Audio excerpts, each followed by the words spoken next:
Hello, everyone, and welcome to the OnlyLandFans Show. My name is Kendall Lejeune, and our masterclass guest today is Ajay Sharma.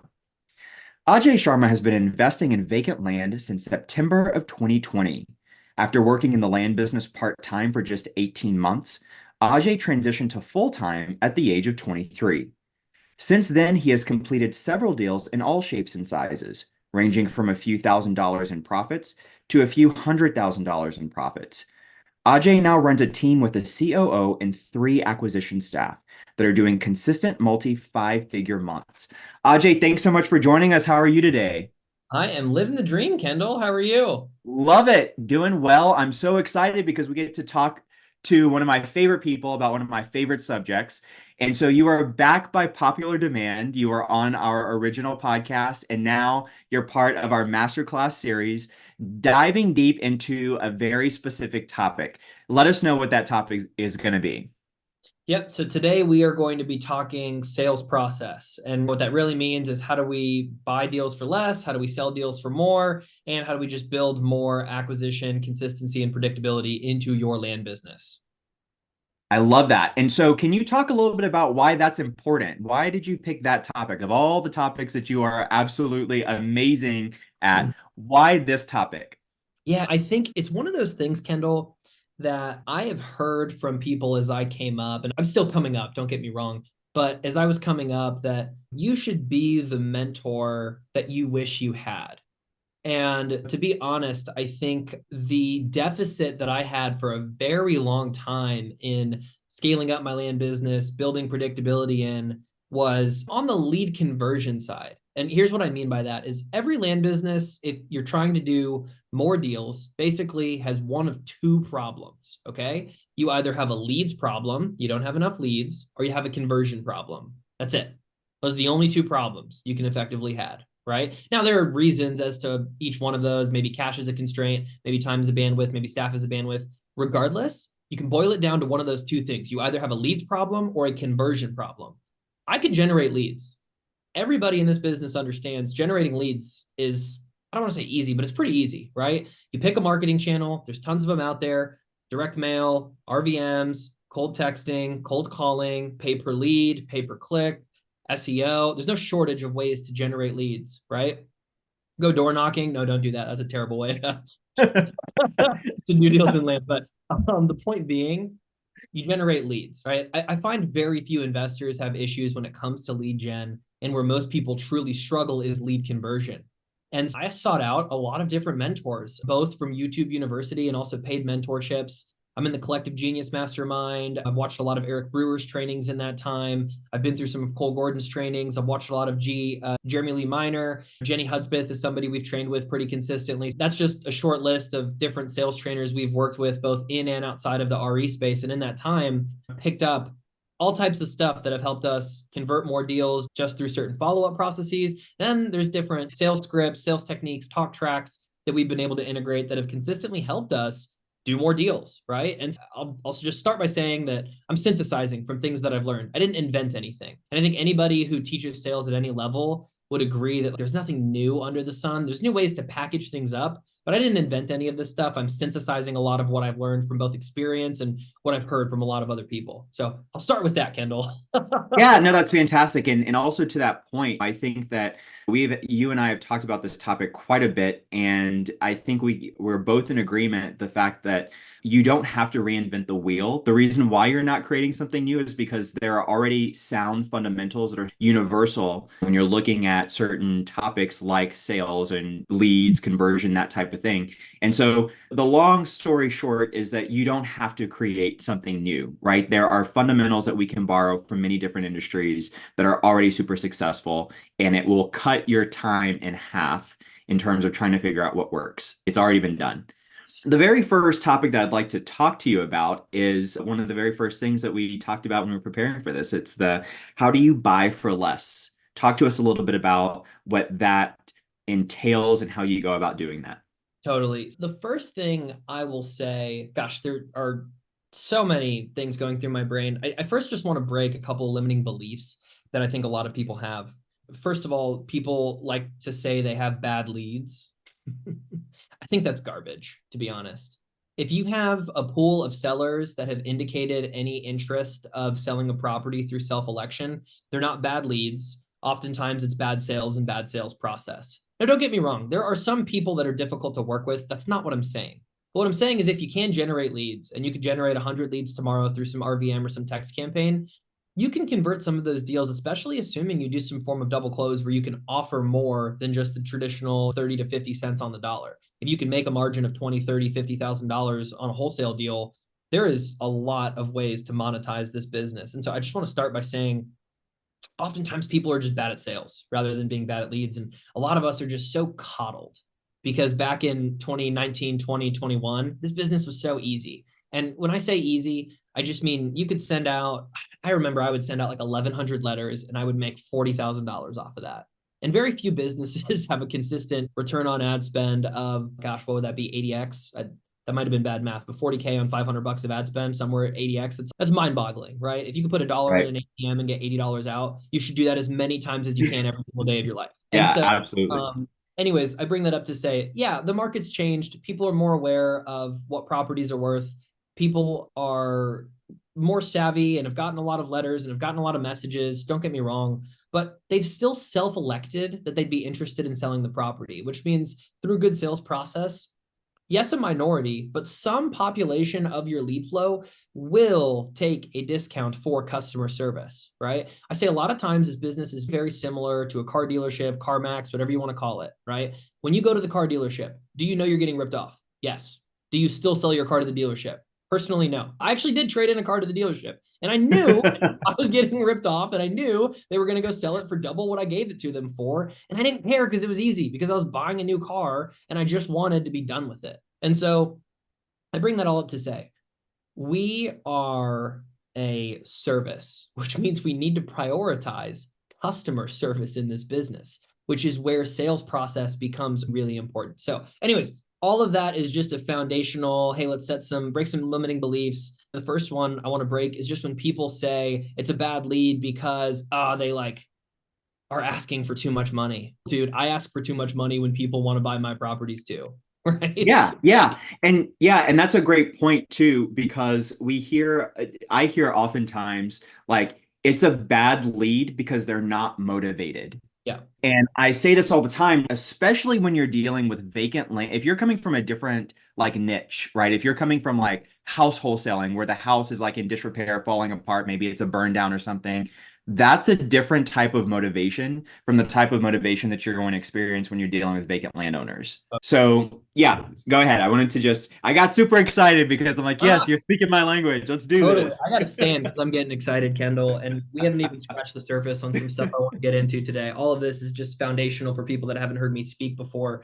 But here's what I'll say is like, number one, I don't care what somebody's asking price is. And here's an example. We had a property that just came into our pipeline recently. The seller wanted $450,000. Okay. We comped the property and we had comped it somewhere between, I think it was 180 to 250, kind of a range. It was a rural area. And so our team came in with an offer at 130. This guy's original asking price was 450. Okay. And we worked through it and I'll get into some stuff our team did, but number one, we made the offer. Okay. And there's just a point that I wanted to hammer for anybody that hasn't heard me before. Really simple stuff. Make the offer, always make the offer. Okay. And the reason for that is Alex Hormozy frequently talks about studying what activities, if you neglected, would kill your business. If I stopped making offers on properties, I would no longer be buying properties, right? So you can recognize that the offer presentation is one of the most high leverage activities in the business. Now, there's a lot that goes into before we present an offer. And notice I'm using that word present, right? Because I want this to seem like a presentation when my team is doing this with sellers. This shouldn't just be, hey, Mr. Seller, 20 grand. No, okay, bye. Because truthfully, this is an emotional thing. Okay. If I try to sell with logically, there are much fewer reasons as to why somebody should sell me a property at a discount, especially if they're not motivated in like the general sense, right?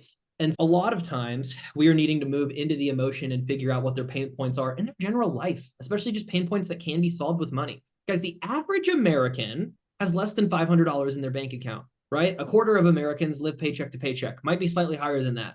I promise if you are able to offer somewhere between $15,000 and $200,000 for a property that they weren't intending on using, there is a high likelihood that changes their life, and it is your job to figure out how. Okay. And so, anyways, I bring that all up to say, I don't care what somebody's asking price is on this property where somebody said they wanted 450. Long story long, we got it under contract at 140, and we just got a realtor OPV that drove this property twice, walked it. It's worth 300 to 350. Okay. And so all that to say, make the offer. All right. Yeah. Oh man. Wow. That's huge. Because I know I talk to a lot of people that they prejudge the lead by if there's something that they maybe they're doing cold calling or doing texting, and someone will immediately respond with an asking price. If Right. that asking price is way much higher, way higher than way higher than what you can pay for it, people don't even make the offer. They're just like, oh, that's a bad lead, I'm going to skip over it. And it's you're leaving money on the table, right? Ridiculous. Yeah, Yeah. absolutely. Absolutely. And in that light, though, here's something that I think a lot of investors get frustrated about that I want to break some conventional wisdom on. Okay. And for some context, apologies, Kendall. My team did not send you the most updated list of our staff. That's my fault. But we actually have 7 on staff now. It was 8 this morning and we let somebody go. But we have Uh, 7 on our staff, not including Ben and myself. So a team of 9 total. In that, though, our structure is a 2-call close. And what I mean by that is a lead comes in, a lead manager speaks to them, and they do not present an offer on that first call. Now, there are some systems you really need to put in place if you're going to do a 2-call close and not make an offer on the first call, because your probability of getting a lead back on the phone after you've spoken with them once decreases as time goes on. Okay. And so you want to prioritize getting to them quickly and moving them through the system. And we'll speak to that a little bit later. I know I'm talking really fast. I get really excited about this stuff. I love it. I want it all. Give it Yeah. all. So we do a 2-call close, first call lead manager, second call offer presentation. In that, I'm trying to remember why I was bringing this up. Oh, okay. Because I tell my lead managers, people that don't put a lot of process in place with their lead managers, leaving money on the table, in my opinion. And here's why. Here's a really high leverage thing your lead managers can do if they're good, is uncover true asking price, right? You get so many sellers that are combative and say, you called me, you texted me, you mailed me, make me an offer, right? And hey, like, I get it.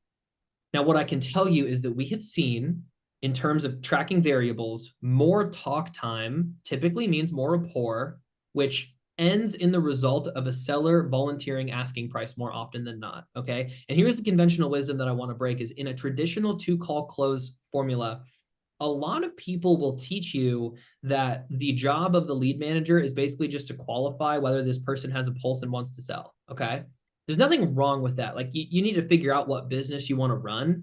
However, what I'll tell you is we will go after deals more aggressively if an asking price has been volunteered that I know I can do. Here's an example is we have a property that's in our pipeline right now. The seller said they want 80 grand. My team comped it at 180, right? That's a great deal. I love a 6-figure deal, right? I do a deal like that every day of my life if I could, but it went through our traditional follow-up and my acquisitions manager deprioritized it because it had been a week of following up and we hadn't gotten back on the phone with them. I tagged them, and tomorrow when we do some sales training, I'm going to remind them that as a part of our process, we prioritize based on recency and urgency. Okay. And I'll speak more to that later, but there's a piece here of urgency where the seller has revealed something that makes us want to go after this deal more aggressively. Okay. Now, we would not have done that if my lead manager had not spent a considerable amount of time on the phone with the seller to uncover an asking price where we know we could do business with this property. Okay. So first thing before we even get into offer presentation is in a 2-call close formula, the more talk time you spend, the higher the probability the seller trusts you enough, lets you in enough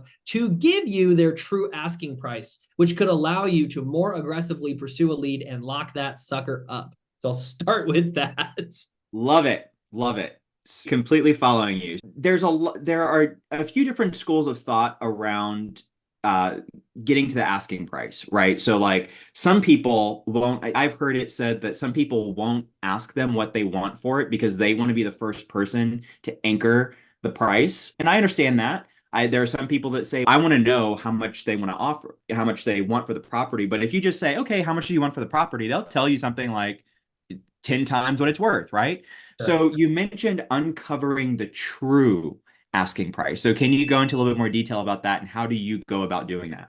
Absolutely. Absolutely. And again, I just want to reiterate that the philosophy here is that we don't like asking price is our last question in our lead manager script. Very last question.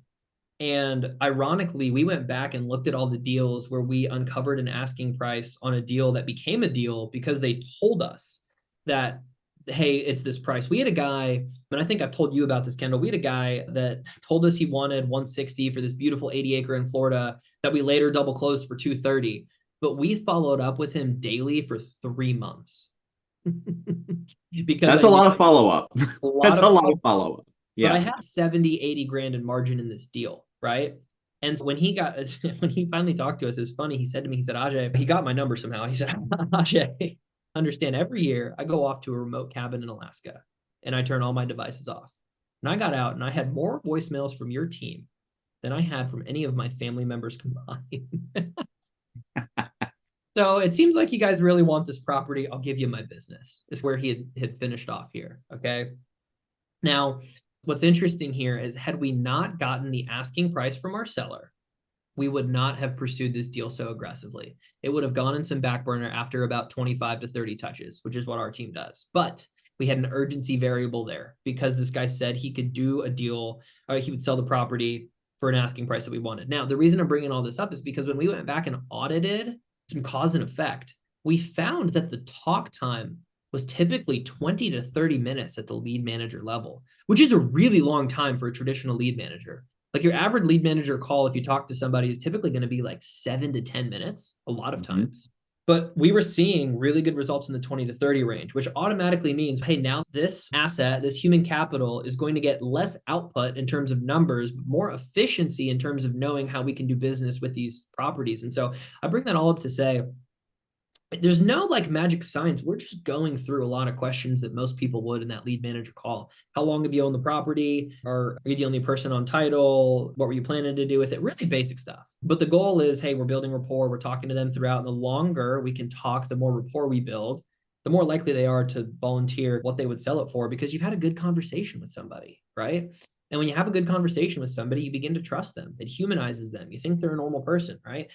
And so more talk time frequently gets you just like more rapport, which ends in people volunteering information. And we're salespeople. Okay. This is a marketing and sales business. And like, you study the Andy Elliott's of the world, and they'll tell you that a salesperson's job is to help a prospect make a decision. Okay. That's the light we need to look through this with. And we tell them that sometimes on the closer call. I would say, hey, Kendall, my job at the end of this call is to help you understand what your next steps are for your property, regardless of if that's working with us or not.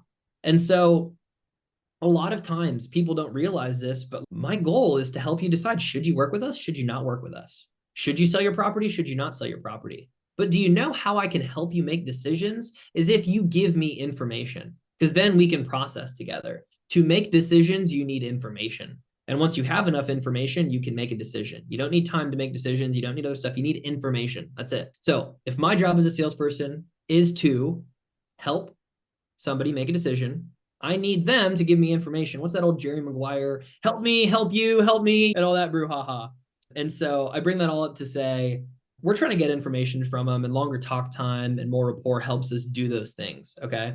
And I do want to mention, I know you're going to be dropping this later. I did put together a super basic script. And I say super basic because people love scripts. And I'm very hesitant. I've been very hesitant historically to share them because I'm a pretty good copywriter. I like writing scripts. However, I don't like putting sales in a box because it's so fluid based on prospects, based on the closer, the seller. Like when I sell, I use a lot of humor because I'm naturally a pretty funny person, or at least I don't know, I look funny, I don't know. But I sell with humor because that's how I do everything. But I would never subjugate one of my acquisition managers to sell with humor if that's not natural for them. So that's why I've always been super hesitant. Like I remember, and here was my learning lesson. I had an acquisitions manager. I tested US based versus overseas. Personally, I like US based. I think you just have to have a much stronger recruiting funnel and process if you're going to go overseas and scale a team that way. And I just didn't have that as I was building the business. We were newer, and there is a cultural literacy that I appreciated with having US based acquisition managers. Our lead managers are overseas, but our acquisition managers, the people presenting offers, are US based, because I like that cultural literacy and I feel like they learn things a little bit quicker. Now, anyways, shoot, I lost my train of thought. Kendall, will you remind me where I was? Yeah, you were talking about using humor in your Humor. sales Yeah, thank process. you. So when we were working with this Latin American acquisition manager, one of the things I had written into her script was basically we're trying to figure out what they were doing with money. Okay. And that's a very sensitive thing to ask of, hey, Yeah. dude, what are you going to do with the 40 G's I give you? And when you ask it like that, it can be very abrasive if you ask wrong. And again, I like humor because it keeps things lighthearted. So what I had written in the script was, oh, Kendall, let me ask you, are you going to buy another property or take your money and ride off into the sunset? If you Yeah. deliver it, it's lighthearted, assuming you've had some lighthearted conversation prior to that line, it hits fine. Okay. When it's not natural, it sounds horrible. It really does. Oh, Yeah, it whenever really does. I was doing call reviews and I heard it and was like, oh God, remove this, take it out. Don't use the line. Just let's keep it simple. Okay. And Yeah. we'll share a lot of verbiage we use and questions we do and part of our sales process because we're big on kind of past, present, future negotiation talk track type stuff. And I think Kendall, your team will be dropping a link somewhere a little bit later. It's a really simple 2-page script that I pieced together. Use it, don't use it, I don't care. But I wanted to provide something of value as we're going into this. Remind me what your original question was and if I answered it. Yes, you did answer the question. You answered probably about 15 questions in there. That's how good that was. So I want to ask you this question because this came up while you were talking about your approach to sales of Okay. using humor and it just being about helping them to make the best decision for their property as the positioned expert in the land space. And so that's a very different approach from trying to twist someone's arm that doesn't really want to sell their property and try to get it for as low as cheap as you can, and it becomes a sort of adversarial like tug of war. So can you talk about like the finer points of that and how that helps, and how can you actually frame yourself that way so it doesn't become a combative type Totally. interaction and it's more of a team kind of thing? Totally. And I train both my acquisitions team and my Dispo team on this. I tell them, guys, you have to make the prospect feel like we're on the same team. Okay. I train you that this is a negotiation. You need to not let them think it is a negotiation. Okay. Right. Now, it's really high level and woo and visionary of me to say, here's what that tactfully looks like. Okay. Tactically looks like. All right. Is if I'm in a conversation and we're to the point where I've been through a lot of pre-framing, I've gone through some good questioning, I've uncovered potential deal killers and objections ahead of time, and we can speak a little bit to that in a bit. But if we're at the point in the conversation where we're getting closer to price, our team is trained to sell from the need. Okay. And so here's what that means is prior to that, you need to understand people are motivated by one of two things. I've talked about this before. Tony Robbins says every human is either running towards pleasure or running from pain. What I can promise you is pretty much every human in their life has some level of pain. Okay. Some level. I don't know what's going on, but it's our job to figure that out. Right. And typically we figure that out through in our sales process. We start with a light intro, then we frame the call. Hey, this is only going to take so long. Then we start with some past questioning. Past questioning sounds something like, hey, Kendall, I see you bought your property in 1981. What was going on in 1981? I really like soft ways to ask, why'd you buy the property? Because everyone says that. I want to know what was going on this year. And now you can say, oh, me and my wife had just moved to Alabama and we were thinking, one day we're going to build. But you get stories. You don't want to ask yes or no questions. So we start in the past. And typically when we bridge into the present and the future is when we start uncovering pain. Here's what that looks like for us is, got it. So Kendall, you were planning to build this cabin and it sounds like you're no longer doing that. Like what happened, right? So you're trying to bridge from past to present. And now it's, okay, in the present, how long have you been considering selling the property? Oh, about 6 months. Got it. What happened 6 months ago? Okay. So I'm trying to drill down on where the change was that made them even consider getting this property, getting money, whatever it was. But we look through the lens of time is where we train a lot of our staff because us as humans, we perceive time through story. And what I mean by that is if you think about a year, you're going to put yourself in the shoes of what was going on in that time period. What was going on in Q1, and you're going to tell a story, right? I want my seller to tell me that story because it's more information that we can help them make a decision for, okay? Now I understand the question you asked, and I promise I'll get there, okay? Now, in this present format, got it, what changed? When did you consider selling the property? What happened 6 months ago? Oh, 6 months ago, my daughter got sick, and we got this medical bill And it was more just a thought of maybe we could get some money for the property. Oh my gosh, that's horrible. Has that been stressful for your family? Make them feel that pain. Yeah, it's been really stressful. Got it. I can only imagine what's going on, and I don't want to press too hard. But are you having to take care of her day to day? Or like, what exactly is stressing you out? What's stressful? Is it time? Is it money? Try to figure that out. And then it's honestly the biggest thing is we've got this $15,000 medical bill and I don't know how we're going to take care of it. Boom. Okay.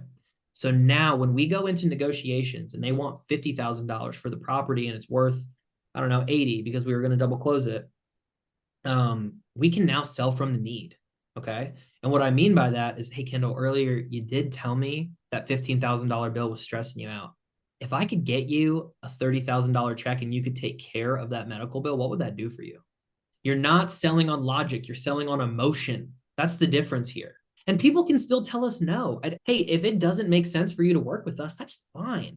But what I can tell you is I like stacking the odds in my favors. I like doing business to boost probability. And what I know is when I sell with emotion, the probability of a lead, a prospect doing business with us goes up. And so that's how we position this so that it's not you versus me, right? It's us against this medical bill.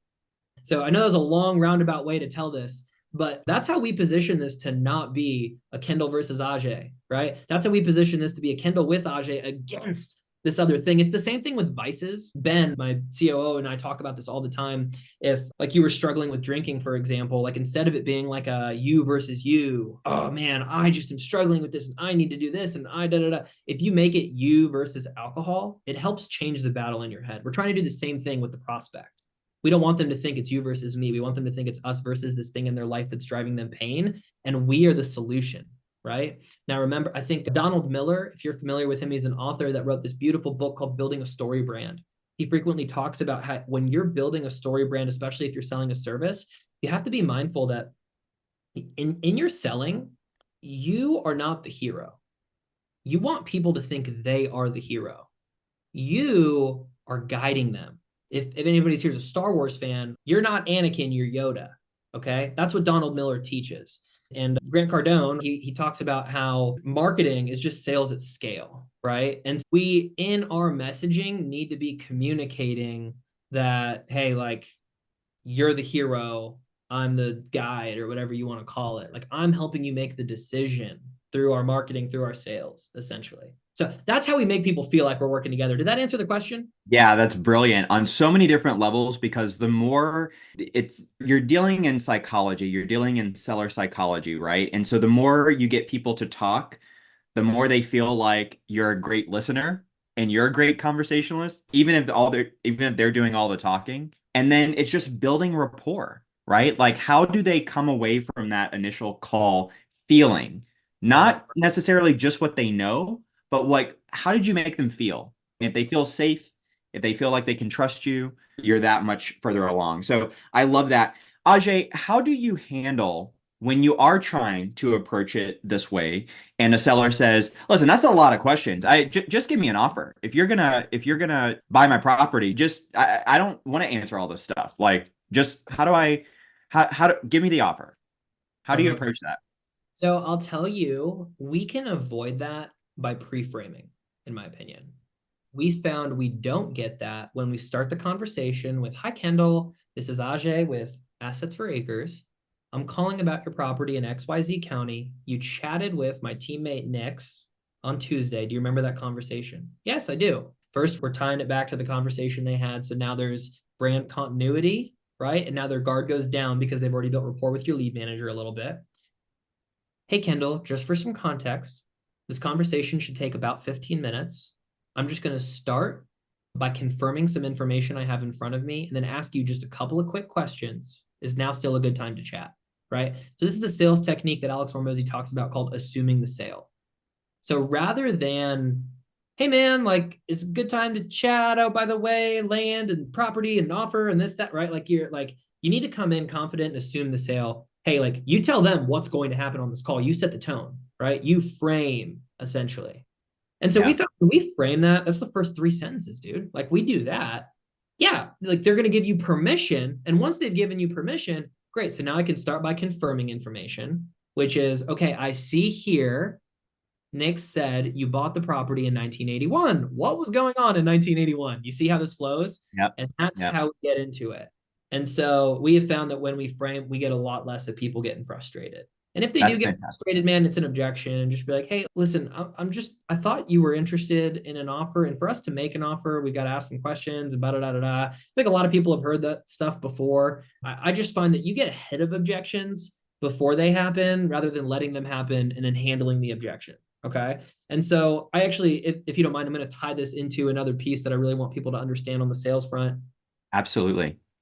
There's only 4 types of objections. Okay. Now, people are going to call these they're slightly different depending on who you sales train with. I can't remember if this was, I don't know, there's so many different people I've watched on YouTube, but there's only 4 types of objections. Okay. It's certainty, which is trust, right? Do they think they're going to get the outcome that we're all talking about, which in our case is, do they trust you that you're going to give them the money? It's price, obvious, right? Price is a pretty big deal. People can object on price.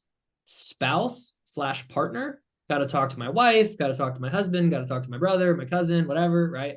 Business partner, spouse, sibling, that type of deal. And then it's time. And timing can be 2 things. So there's time as in like terms, like instead of a 30-day close because they need the money really fast, 90, 180. Or it can be, now's not a good time to sell the property. We just had a death in the family and you just need to follow up at a later time. And so those are the only 4 types of objections is what I'll say. And so you're trying to get ahead of them in your sales script, which is where if I'm hearing somebody's married or they like, one of the questions we're going to ask is, are you the only owner of the property? Is there anybody else we need to check with? It's like the easier way. Hey, and if we were to make you an offer on the property, is there anybody else we need to check with? Yeah, I got to talk to my wife. Got it. Okay. And I'm assuming, like, have you and your wife already talked about selling the property? Or, and again, I sell with humor, so maybe don't use this, but I'd be like, oh, is our conversation some secret mission right now? You know, are you in a secret mission? It's goofy, but it gets people to laugh and smile. And that's how I sell. You don't need to use that. That's what I would use. But yeah, we have talked about it. Got it. So are you guys already aligned in terms of like price and what you would do if you were to get an offer? Yes or no? If the answer is no, go set up a time with the wife, right? Bring the potential, get ahead of the objection. If it's like, how do you get ahead of certainty? That one's the toughest one. That's where you'll frequently get like I need to think about it, right? If you got that, they don't trust you more often than not. Sometimes there's some other stuff going on, but typically they don't believe you're going to deliver. They think you're a scam, right? And there's different ways you can go about that. Again, rapport is going to help build trust, talking about, hey, we work with reputable title companies and attorneys. You can call any of them. I've got money in escrow, whatever. There's different ways you can go about it. But what I find is when you take off a mask and talk to somebody like a human, I just got an LOI in a big development deal, and I'll watch my language because I don't know if there's kids in cars or what's going on. But I was talking to them. We were going back and forth on this LOI, the letter of intent, which is supposed to be the simplest piece because we had a non-circumvent agreement that they wouldn't go talk to our seller basically. And I said to him, I said, dude, my only concern here is that you don't go around us. Basically, don't be a jerk. That's the nice word that I'll use. And we both laughed about it. Okay. And I was like, hey, whatever legalese your lawyers want to put together, fine. But just don't be a jerk and try to reoffer at the closing table or go around us and talk directly to the seller or wait for our contract to expire. That's all we're trying to do here. And he was like, got it. Cool. And we were good. But when you take off masks, it's just so much easier to sell when you just like connect to people as humans and try to help genuinely. Right. And so, anyways, in the light of objections and getting ahead of them, right? Certainty, you got to build trust. Spouse, talk about it ahead of time. Price, that's a negotiation thing. You can ask for price. You can see it ahead of time, that type of thing. And then timing. In our pitch, which is like a term of before we offer price, we go through our pitch, which is, hey, just so you know, here's how we operate and the things that are enticing about working with us. We can close our deals in X amount of time, right? That's where we set the foundation for timing. We don't negotiate on time. We just tell them, hey, typically we close our deals in about 90 days. We work with trusted attorneys and title companies. We just like literally, again, assume the sale. We just lump it all into our pitch, right? Any questions on that? No, that sounds good. All right, got it. So we try to get ahead of those 4 objections if we can, and that just makes the sale, so to speak, that much easier. Hey there, land fans. If you're enjoying this episode and would like to see more episodes like this, please be sure to let us know by liking and subscribing below. Yeah, that's great. And so when you are in negotiations, you're in that particular phase of the conversation, how hard do you push? Oh, man. I'm like 57 years old. No, I'm just kidding. I don't know if you guys have seen those videos. I am really excited about this Jake Paul Mike Tyson fight. I'm throwing a mastermind for a couple of days in DFW, just like a couple of guys at a house, and then we all go to the fight at the end of it or something. But It just looks super interesting. Sorry. Love it. Anyways, how hard do I go in negotiations? The thing about negotiations is like we're selling with emotion, and that's like before we get there, before we have to sell with emotion, we have the offer presentation. Before we get there, we test by shifting blame. Okay. And what does that mean? Like the first offer should be insulting in any land business. Truthfully, logically, if you have a 200 grand property, my first offer is going to be 80 grand. You're going to spit in my face if we were in person, right? I'm insulting you if we're being honest and you know what your property is worth. That's just the way it goes. Okay. But Yeah. what I can tell you is that's just how the business is operated. And that's what we need to do. So in order to do that and people not hang up on us and get the, all right, we got nothing to talk about. You have a nice day. Because we've all gotten that. In order to not get that, what we do is I would say, hey, Kendall, so look, man, I'm seeing other investors in this area are paying between $70,000 and $80,000 for properties like yours. What would you say if one of those investors made an offer like that to you? Two things to note out of that. All right. Number one, you're not making the offer. If they're in that range, they could say yes. They'd be able to probably work out. And then you can drill into what probably means. Maybe start with a mirror, probably, right? And then go into that, right? If anybody's read Chris Voss's Never Split the Difference, tons of good stuff in there on hostage situations and different negotiation tactics. But the point being, number one, I'm going to start by shifting blame. And then number two, I'm going to give myself an out by asking what they would say to one of those other investors. If they freak out and they're like, dude, I would not take anything near that. I'd be like, dude, I get it. These investors out here are making super low offers, man. Again, I'm just seeing what investors are paying. So I guess if that's not what you're going to take, that tells me you have a number in mind. Can you help me understand what that is? 140. Got it. Man, I like 140. Where'd you get that number? And now we're going to start going down some talk tracks you guys have heard before. I saw my neighbor, God, it looks like your neighbor cleared the property and maybe it already had a water tap on it, or those things that you've already got ready to go. Like you can start with logic, right? And just see if you can get them down that way. But then we want to start tapping into emotional. And eventually, if it hits a no, that's where we start going hard. So if I'm selling on emotion and I'm like, Kendall, you told me you like really wanted to get that used Lambo that your buddy was selling to you for 90 grand. And if we got you 100 grand, we'd be able to take care of that. What do you think about that? No, dude, listen, like my property is worth at least 140. I'll sell it for 140. Got it. Okay. So now we got to play hardball. You've already not got the deal, right? Now you might over long follow-up and this, that, and the other. Yeah, screw all that. I'm trying to get the deal today. Okay. I'm trying to boost the probability of getting my deal today. And how I do that is I'd say, Kendall, can I ask, what happens if you don't get that offer price? What happens then? Right? I'm going to start with there. What happens if you don't get that? I'll get it because property owners are worth that. Just to be transparent with you, like earlier, you told me one of our questions we ask is if they've had any other offers, and if they have, why they haven't taken them. So like trying to uncover potential objections there. So typically by this point, we like have that info. And I would say, hey, Kendall, like you told me nobody's made you an offer that you would take yet. So I'm curious, why do you think that's going to change? Okay. And then it would just go to my kids. Okay. Got it. And are your kids aware of either X pain point, or are your kids aware of what it takes to take care of the property? Oh, is that already, if something were to happen to you tomorrow, is that already in your will? Do you have your estate planned? And I'll tell you, most people are really scared of that line. They're like really, because people don't like talking about death. We've had at least 3 sellers thank us for that line. They're like, actually, no, I should call my estate attorney. Thank you. So, man, hey, at least we're saving people from some messier deaths. And that's just a terrible thing that people need to deal with. In the least, if I get nothing out of running this marketing and sales business, I have helped people plan their estates a little bit smoother. I love it. I love it. Yeah, we'll play that hardball and be like, hey, make them think about death. Make them think about what if they don't get their price. Make them think about these things. And listen, if at the end of that, they still don't want to sell to us, that's cool. We have more leads. Not every lead is going to work with us.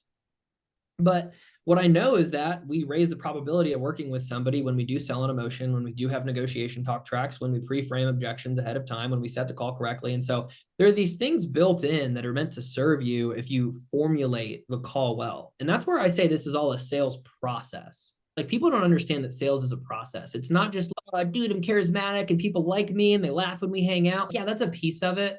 But like we're doing a volume in a sense, right? Like we have a lot of leads we're churning through, most of us, depending on what you're doing. And you need to be somewhat efficient in that, which means if you want to scale making offers, which earlier we said were the fastest way to kill your business if you stopped doing, which inversely means it's probably a very high leverage activity to get really good at and ensure you do very often, right? If we want to scale that, we should make sure it is scalable. And things are scalable if they have a process, is my point here. So sorry, I'll shut up now. No, that's so good. That's so good. Fantastic answer. You've mentioned process, you've mentioned the presentation of the offer a few different times. Can you just give us an overview, like a high level view of what is the formula? Like, this is the first phase, this is the second phase, this is the third phase of both of your calls, call one and call two. Yes. Okay. I guess when you're asking that, do you mean like how the calls are broken out? Just to make sure I Yeah. understand. Yeah. So if in your mind, if you have different phases of your call, like this is the intro, this Totally. is the pacing the objection, how do you view that in your mind from a high level perspective? Totally.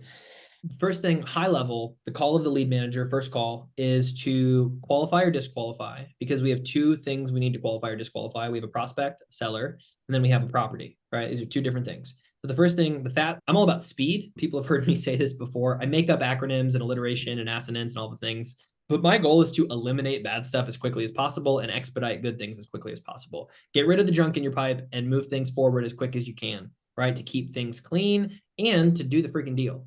And so anyways, the lead manager is going to get rid of properties that have crap access, terrible topo, covered in wetland or floodplain, and we can't, just reasons we would kill a deal based on the geography potentially. And then again, if it's a undivided interest and they don't know all these things, and I don't have a business where I deal with a lot of messy title. I've done some probates and I've done some stuff like that, but if it's something like that, we're not going to sink our teeth into it. And so they're trying to disqualify is like the first sort of like underlying message here. And then they're trying to qualify at the same time, right? It's twofold and they fall in one of the two buckets essentially. And if it's gray, they should go ahead and just qualify them and let's make the offer and shoot our shot basically. And so anyways, I bring that up to say our process from the lead manager is less structured today. I'll tell you, it is actually my weekly task. Ben and I just got done with our level 10 meeting today, and my weekly task is to put more process in place for our lead manager call. That being said, it is really simple. It's intro, it's frame, right? Hey, this is Nikki with Assets for Acres. This call is supposed to take 10 minutes just to help me understand a little bit more about your property so we can make an offer in the next 24 to 48 hours. Is this a good time to chat? A lot of times we actually have our team scheduling appointments though, which is not something a lot of people do for some reason. It has been phenomenal for our business. I love scheduling schedule appointment. We do in my business, we use Calendly because it'll send automatic updates. Same. I love that. Yeah. It has been phenomenal and a game changer for us. And I can speak to how we do that a little bit later. But in that, yeah, intro, frame, and then it's discovery, right? Now, the discovery from the lead manager is a lot more factual, is how I would put it. It's a lot more just help me understand the things to either qualify or disqualify. But ideally, we're having a good, meaningful conversation. So at the very end, the close, so to speak, is to get an asking price. Okay. The difference is over in our like closing call, offer presentation, second call, basically. It's intro, frame, and then we go straight into past, present, future. And then it's the pitch, right? Into the offer, and then negotiation, talk tracks, and close. And the reason I have the close as a separate piece is because we try to get contracts signed live. It's a piece of our sales process that has helped us really boost how many people sign property contracts. Because gosh, if you've been in this business for any amount of time, you've gotten a verbal from a seller and then they either don't sell a contract for some duration of time, or they just ghost you, which yes, sucks, yes. right? And so the way we mitigate for that is we get contracts signed live. Now, so that's the close for us. And sometimes we'll either schedule another appointment or we'll say, hey, like I got to get this offer approved and we'll follow up. And I have all this in that script that I shared with your team. So all that is broken out and I actually bolded and labeled the different pieces. Again, it's a really simple 2-page script. It's not anything crazy. Don't put scripts in a box. Again, they're meant to be frameworks. They're not meant to be read off of. They're really just meant to support you and help you if you get lost in a conversation while also giving you a framework to boost your probability for success. Did that answer the question? That answered it perfectly. Follow-up question to that is how do you actually go about disqualifying? So obviously the lead manager is trying to disqualify. You mentioned earlier that there are some objections that are just deal killers. So what does a disqualified seller sound like? What do they say that would say, hey, this is not a qualified lead? Totally. Great question. The first one is just going to be like ownership issues. When we learn about title problems, We don't deal with them. The second one is just like vulgar or like nasty people. If I had a seller that like said some really funky like life or death type stuff on a call once, and I just told my team, block them. We're not dealing with that. I don't care how much money we can make on a lead, and they're probably just being goofy with us. So anything inappropriate like that is an instant, just like, no. There are plenty of normal people on this planet. Get some funky sellers, don't get me wrong, but plenty of like normal enough people in this business that you can run a business off of that. And so yeah, title issues where like ownership is an issue would be like a seller disqualification variable, or yeah, just like really difficult to deal with people, which again, I think if you frame stuff well and you build good rapport, they happen less often than a lot of other people would think. Those are the first two things coming to mind. And then from the deal perspective, if there's a house on it, if it's landlocked and there's no real easy way to get access, if the topography is absolutely garbage, if it's all wetland and like the only utility for a property like that would be building it, if it were a quarter-acre lot in Florida and it was all wetland and had a protected wildlife species on it, probably would not buy that. Just like that type of stuff from the property perspective. Okay. Yeah. And at what phase do you guys actually qualify or disqualify the property? Do you do that before you get on the phone with the seller, or you do it after? Yes, we do it before we get on the phone with the seller because number one, there's no guarantee a seller picks up a phone call on the first try. In fact, most of them do not. And because of that, we would prefer to eliminate anything that would take bandwidth, especially because when you look at it from like an investment of time perspective, your lead manager is going to spend 1 to 5 minutes qualifying the property, right? You get it up on map, right? And you run it through 5 different layers, basically, right? And Okay, so, that's a really important thing that I want to point out. I've seen a lot of people qualify the property and take 40 minutes running full comps and all this other stuff before they even get on the phone with the seller, which is like the total opposite of what we're trying to do, right? You're just looking for very basic, is it wetlands? Does it have road access? That kind of thing that would kill the deal from a map standpoint. because it's 80-20, right? Like if I just get rid of stuff that would clog up my pipeline or be a deal I'm not sure I could do, and then get on the phone with people and then learn it, like I have less deals that we start talking to the prospect and then we like have to kill the deal than I do of like properties we spent too much time, whatever the inverse of that is. And so, we're all about really fast elimination in phase one. And we'll do more due diligence later. Like after we get a contract signed, that's when our team calls all the local county offices. We'll get realtors to go walk properties in person. It's like that type of stuff. But we don't do that until a contract's signed. Why would I bother a realtor until a contract is signed? That's something people do all the time that I'm like, what are you doing? Just, you don't even know if the seller is going to work with you. You don't even know if they're going to sign your contract. You don't even know if they're going to pick up the phone tomorrow, dude. Get a contract signed before you go bother a realtor. You're just wasting your time. You're wasting their time. Like, I don't know. Absolutely. Yeah, no, I completely agree with that. And I look at it as almost two different phases of due diligence, right? One is super, super quick. And then once you get a contract signed, now you can actually do some deeper due diligence. Totally in line with that. Now, another component of this topic that we mentioned earlier was, how do you sell for more? So let's get into that vein. Talk to us about, all right, we have talked through the process of how do we buy it for less. Now, how do we sell it for more? Yep. Great question, Kendall. A lot of this is going to sound similar. I think for whatever reason, in 2021 and 22, I watched a lot of people work really hard on acquisitions and continue to. But because land sold easily, I guess more in the first half of 22, and then we started seeing stuff drop off, but with interest rates getting hiked up, blah, blah, blah.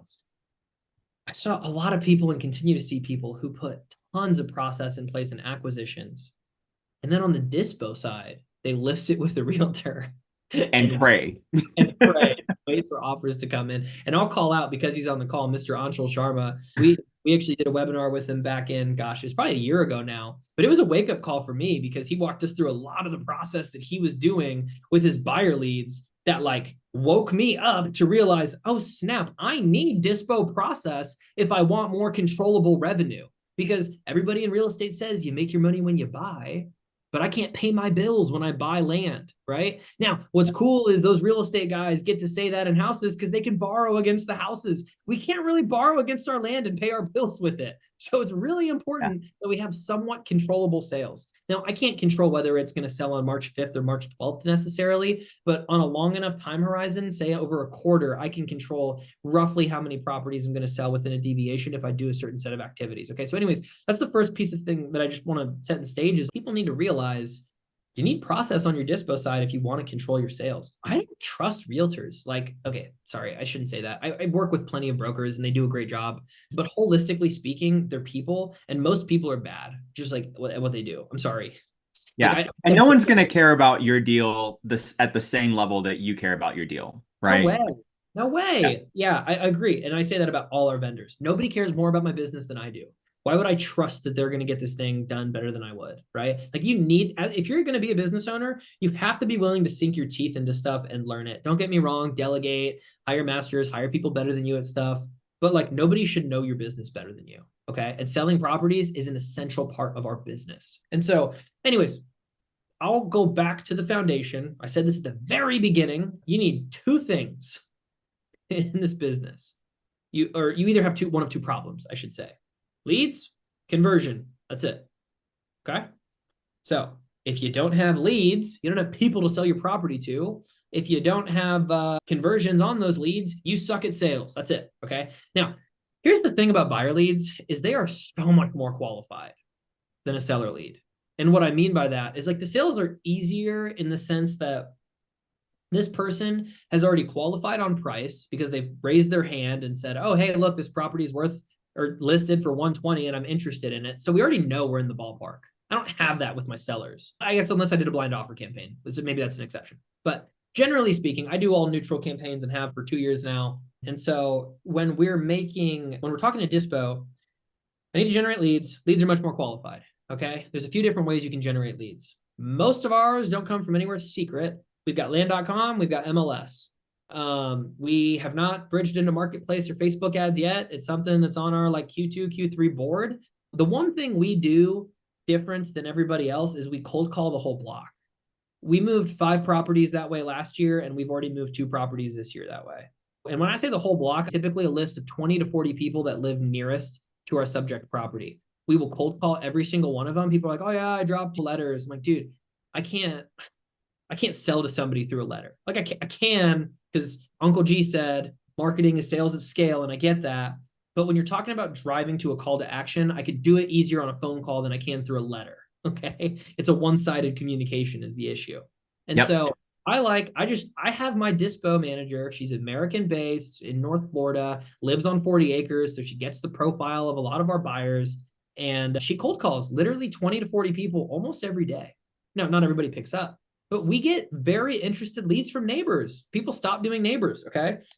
Now we have MLS, we have land.com, but the point is generate leads. Okay. And if you can't do it just by posting and waiting, then go outbound, call neighbors, call realtors. Those are 2 things we'll do to call outbound. And then if you need to generate more, go to Facebook Marketplace, run Facebook ads, figure that stuff out. But generate leads or convert. Those are 2 problems, right? Leads, conversion. That's it. That's the only problems we can have. Okay. So again, back to Mr. Ormozzi's question of if I were to stop one activity, like what would ensure that the business dies? The first one would be just like to not market my properties, right? If I don't tell anybody they're for sale, they're probably not going to sell until a land investor sends me a letter, and I sell it at 50% of market value. The odds are I need to tell the world, hey, I'm selling a property.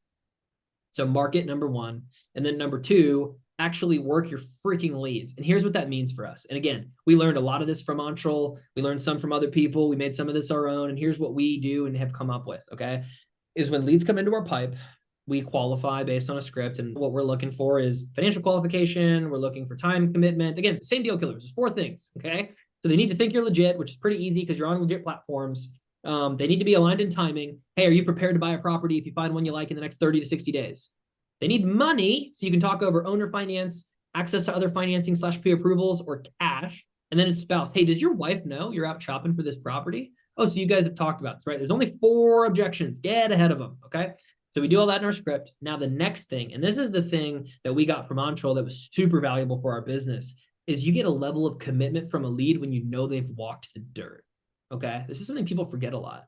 But land, dude, you're just going to get so much more commitment from a lead if they have seen the property. Because if they've seen the price, and you've qualified them and they've walked the property, there is either an objection, which you can isolate, overcome, or there's like an objection that you can't overcome, right? But ideally you isolate, overcome it, or they're going to buy the property, right? They're going to buy the property and you need to work that lead, right? Because people are lazy and our job as salespeople is to help people make decisions, and we can do that when we get information. Again, none of this stuff is new, right? But Right, you need to, right. in this sense, it's marketing and sales. And so generate leads. Our process is work those leads. We triple dial them daily, okay? We are aggressive, yes. And we triple dial them daily. And our next step is to get them to the property. How we do that is we drive urgency. I would say, hello, Mr. Kendall, Mr. Lejeune.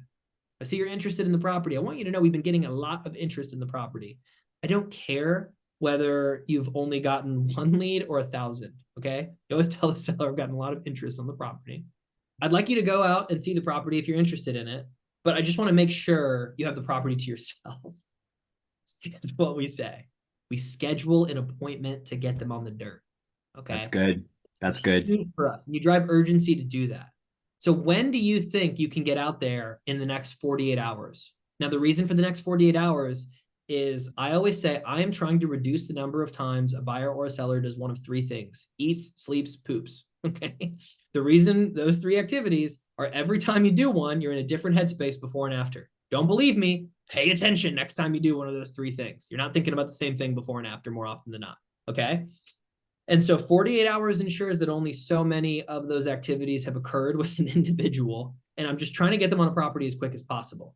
Once they have walked it, they're a very qualified lead. I am going to follow up with that lead very aggressively and be like, hey, did you like the property? Did you not like the property? What did you not like about it? Honestly, dude, like I really liked it. There's just a lot of brush out there. It was hard for me to do this and that. I don't know. I'm just a lot of got it. So Kendall, if I got all the brush off the property, do you think we'd be able to do the deal? Would you be interested in purchasing it? I guess and here's how I would really do it is in sales, it's called a tie down, is to basically get verbal confirmations. So be like, hey, if the brush wasn't a part of this, would you be moving forward?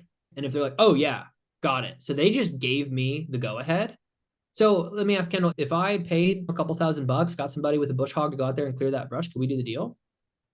Because you just said that we could, right? Yes. Got it. So now I've isolated the objection, right? And the way I know I've isolated it is through that mechanism of a tie down by like getting them to confirm, hey, this is the only thing in the way. And if they hesitate, there's more and you need to keep digging. But our job as salespeople is to get information so we can help the prospect make a decision. Okay. Mm-hmm.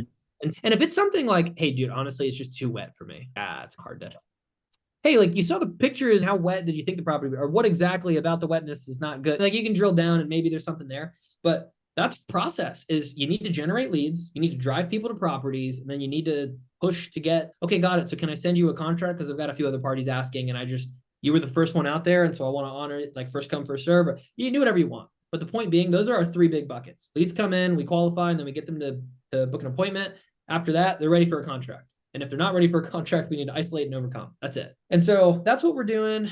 And like, it's not rocket science. It's all pretty simple stuff. I just think people don't treat their buyer leads the same way they would a lot of seller leads. And if you did, you'd be shocked at how much revenue you can drive. Yeah, that's a really good point. So what are some of the most common objections that you get on the buyer side? And how do you overcome those objections? You mentioned that you gave us a great example with it needs to be cleared, talked a little bit about it's too wet, but are there any other objections that you come across that you're like, okay, that's an easy thing to overcome? Yeah, clearing and junk come up a decent amount. You do stuff in rural areas, you get some junk, you get a junk removal guy out there. You should have picked it up in pictures and done it ahead of time, get an old boy on Craigslist to take care of it or whatever. So those are 2 that comes up. Spouse is not an uncommon one. Just like if they liked it, but their wife didn't, that's a tougher one alive to just be like, so if your wife did like the tree on the northeast part of the property, would we be doing the deal? Like it's a little goofier. You know what I mean? Yeah, totally. Like there are ways to, okay, got it. So is that tree the only reason you're not doing? So there's like ways to isolate it. Don't get me wrong.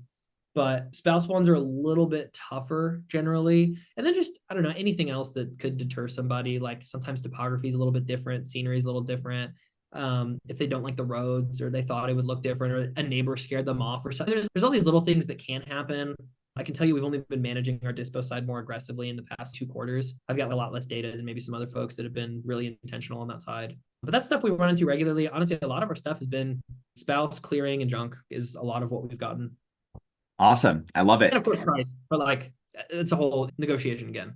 Absolutely. Absolutely. Back to the fundamentals of negotiation. Totally. So, one of the big pieces of both of these processes, whether you're dealing with sellers or you're dealing with buyers, is clearly the follow-up process. So, can you talk a little bit about how you create a follow-up cadence? What does your follow-up cadence look like? What are the best practices around that? Totally.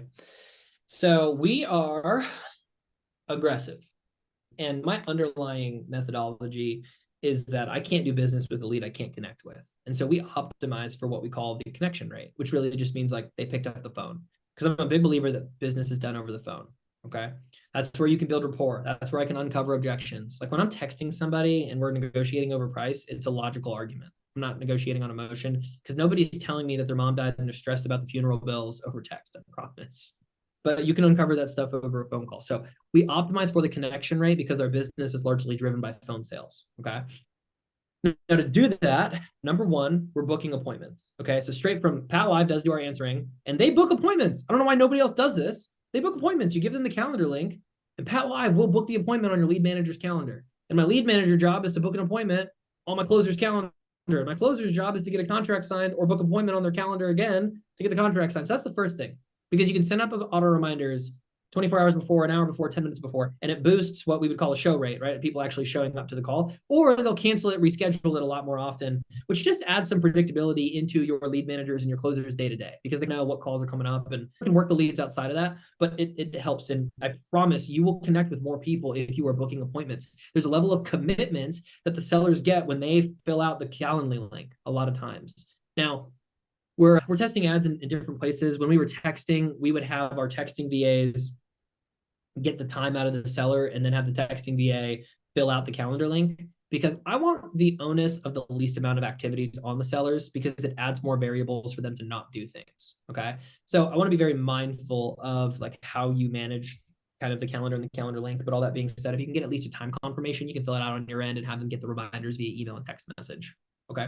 Yeah, So that's a great point because you mentioned we get a discount by being easy to work with. We make it as easy as possible. And so if you just set everything up for them, make the customer experience super, super easy, then lots of times they'll do the deal with you just because it's easy to work with you. And so the easier it is, like you just got to be leading them through the thing. You know what I mean? You're the leader in this scenario. Again, you're Yoda, right? You're guiding them through this process. So Absolutely. yeah. So we're booking appointments. After that, like we're triple dialing. For anybody that this is the first time like hearing what that is, I'll give you a quick rundown. I feel like I've talked about it so much the past year. It's funny. I used to double dial. Now I triple. People now started have joking with me. I think Josiah Ronco meme and Ari Tipster that I like did the Hicks double dial or so. I don't know, man. People are now, but we triple dial in the first 48 hours, 1 to 2 times a day. Okay. And a triple dial is, hey, I call. If I get voicemail, I hang up. I wait 5 seconds. I call. I get a voicemail, I hang up. I wait 5 seconds. I call. The reason for the 5-second pause is to make sure the seller registers it as different calls. The reason for the triple dial is to invoke curiosity. Because a lot of times we're calling from numbers that potentially have a spam risk on them, but you should register your phone numbers. And I think we've got an SOP on that somewhere, but you should register your phone numbers to make sure that ideally you don't get marked as spam. And then if you're not doing that, okay, you might get marked as spam. But aside from that, you're calling from a phone number they don't have saved in their phone. Guys, just be a human. Like, how often are you answering phone calls from numbers you don't have saved in your phone? Not that often, right? But if they called you 3 times back to back, I promise you'd probably pick up, right? Because now you're thinking in your head, you're curious. You're like, oh, snap.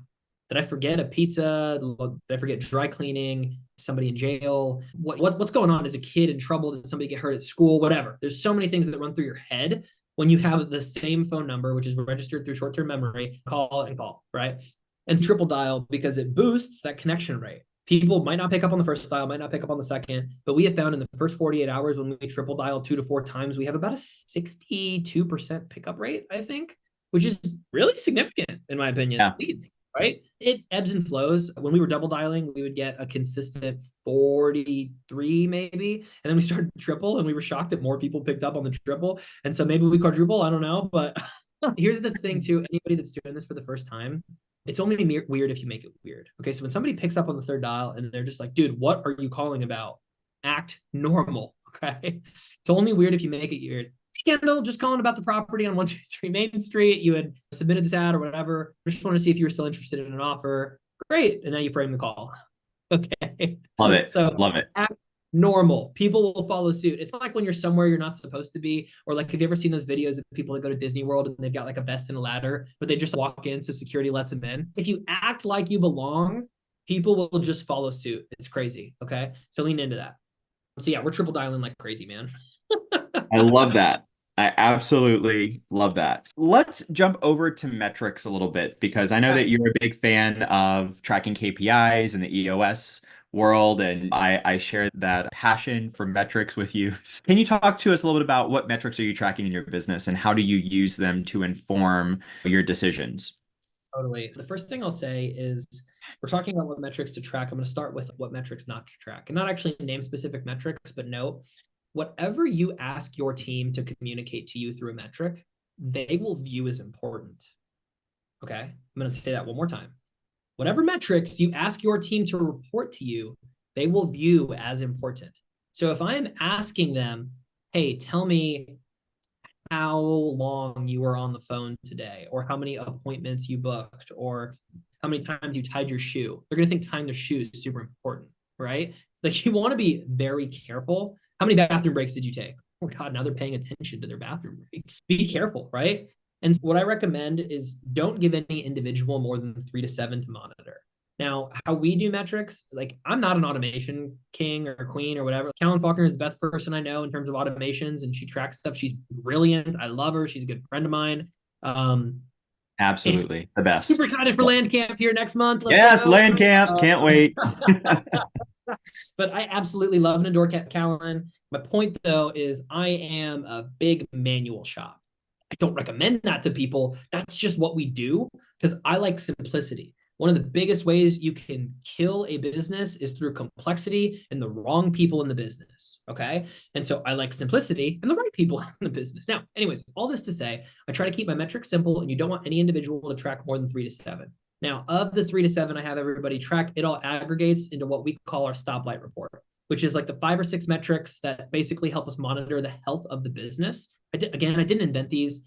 I learned these from Stephanie Betters and Chandler Sane and Ren Bartlett and like all these people that are doing, multi 7 and 8 figures in wholesaling. And these 5 or 6 metrics, and I'm saying 5 or 6 because I don't know how many I'm about to list, but I'm just going to walk through them. Again, I know concepts. Number 1 is gross leads, right? How many leads are you getting? Really simple. I just want to know how many leads we're getting in every day. Whatever marketing channel you're using, just see how many you push into your CRM. Super simple thing to track, right? Number 2 is our net leads, which for us is just how many connections did you have? So the number we track is seller conversations at the individual level. Typically at the lead manager level, it's how many people did you talk to? And then we'll get into some other stuff later. Okay. But that's how many of our leads we actually connected with. That indicates our connection rate. That tells me just, hey, if you're getting 100 leads, but you're only connecting with 60, there's probably something we can do to improve that. Right.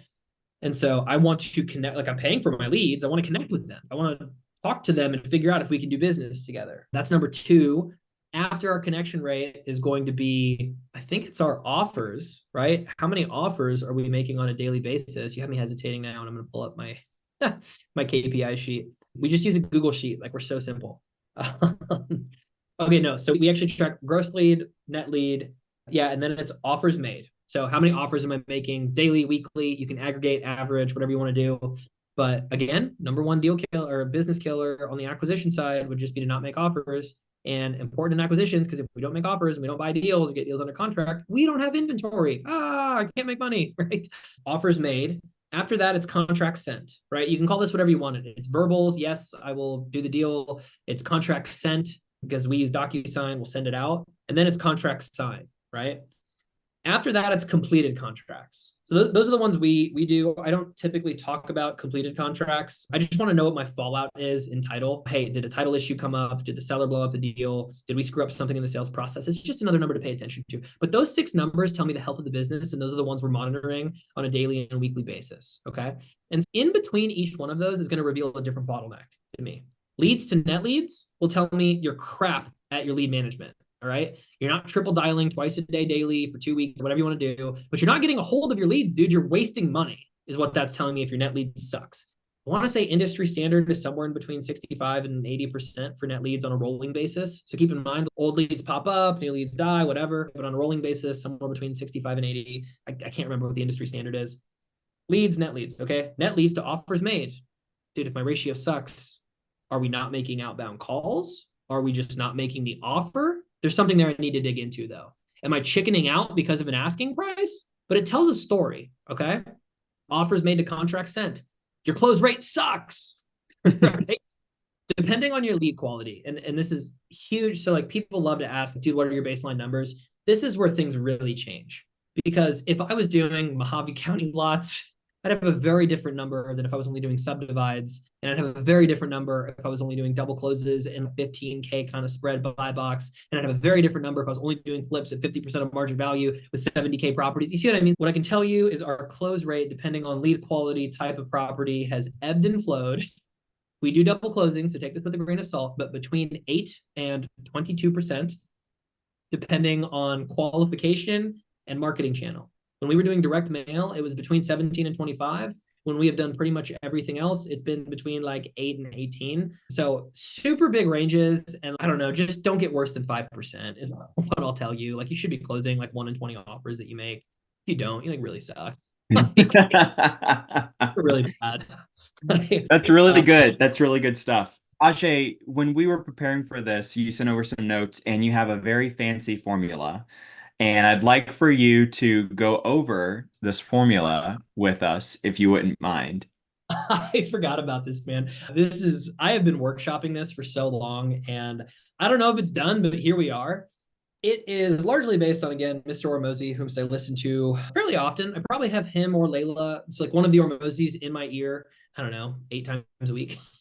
Yeah. A little bit. I'll listen to them at the gym, driving, walking, whatever, but very often. And they put out so much content, I can't keep up with it all now. But anyways, okay. Ormozy uses all these terms and service-based business. And so I'm trying to figure out, okay, business is just math, right? But it's not that simple. It's not just math. So what does that mean?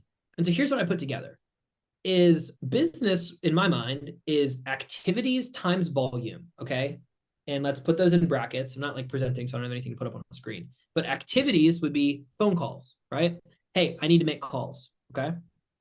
And then volume would be like the number of that activity, right? I need to make calls. If I do 20 of those, I have my first number, right? So you have an assigned activity. When I say activity, it's like a thing you can do. I can make a call. I can send a text. I can drop a voicemail. I can make an offer, right? Activity times volume. Volume is just number of thing, number of activity, right? Plus process.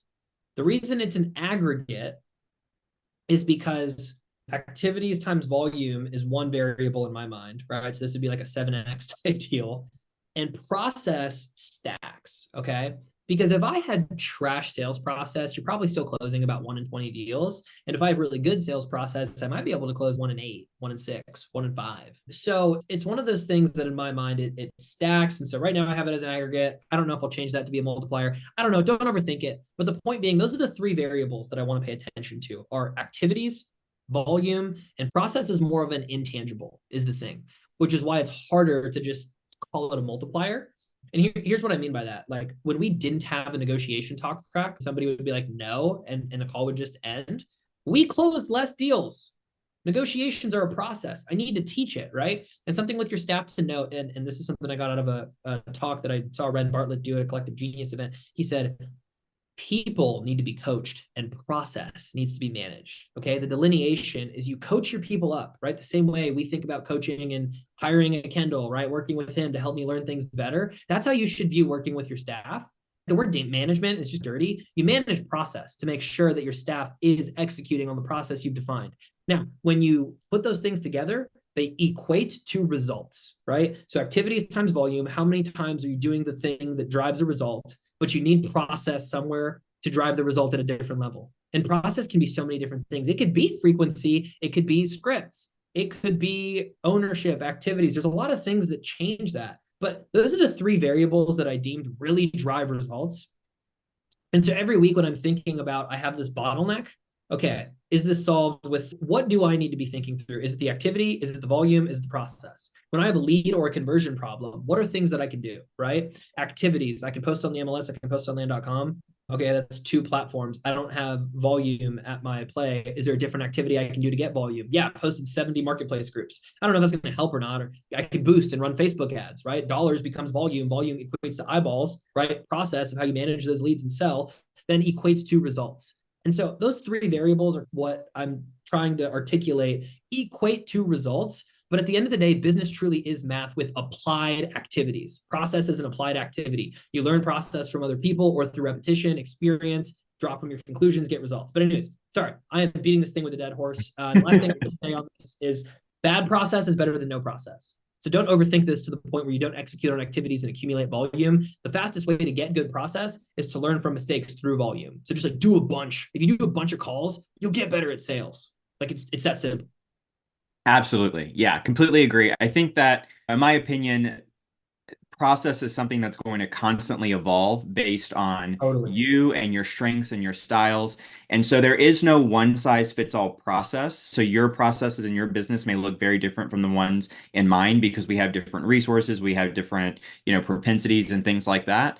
But at the end of the day, have some form of structured thought in terms of how you're approaching each one of these activities and implement it, right? And get feedback and then make it better. So love that. Absolutely love that. So Ajay, I just want to thank you. You've given us so much volume, so much value, and I'm thinking about volume right now, but I am so thankful. And I love seeing how excited you get about this topic. Tell us, what are you looking for right now? Like, how can we give back to you? You've given so much to us. How can we give back to you right now? Yeah, man, I appreciate it. You're welcome to, if I know some people need help with deals, like I've partnered with people on double closings before. If there's stuff and you need me to hop on the phone with maybe a seller, you feel like there's a deal there, but don't know how to present some stuff, like you're welcome to hit me up on that. Yeah, man, nothing too crazy right now. Honestly, just I hope people are getting value from this. Use the script. I might be throwing a couple of small events this year, some small masterminds. If anybody's interested, they're welcome to reach out. Best ways to get a hold of me are either to email me. Best email is ajay@assetsforacres.com or DM me on Instagram at investingwithajay. But throwing a couple of small masterminds this year if anybody wants to come out. Just a 5, 6 person in a house, just a hot seat format. Let's work on each other's businesses together, break some bread, build some true relationships. One of them might end in a Jake Paul fight if anybody's interested in watching Mike Tyson beat up Jake Paul. But yeah, man, that's all I got right now. I love it. Well, Ajay, always bringing the value. Thank you so much. Thank you so much for joining us. Thank you, everyone who joined live and asked some fantastic questions. Thank you for listening. On Thursday, in 2 days, we have our next masterclass, and it's actually going to be with Ajay's business partner and integrator, Benjamin Pijanowski. Ben, and so super excited to hear the integrator side of Ajay's business. Ajay is a visionary in his business. We'll listen to Ben and get some great insights with that. So please be sure to join us for that. Ajay, thank you so much again. You've been so generous. Thank you, everyone. Be great. Take care. We'll catch you in the next one. Bye-bye. If you're interested in hearing from other 6- and 7-figure land flippers about how they've built and run their businesses, then check out my group, OnlyLandFans, where I do a live interview each week inside the group. You can grab that link at the description below. Until then, be great, have a great week, and catch you in the next one.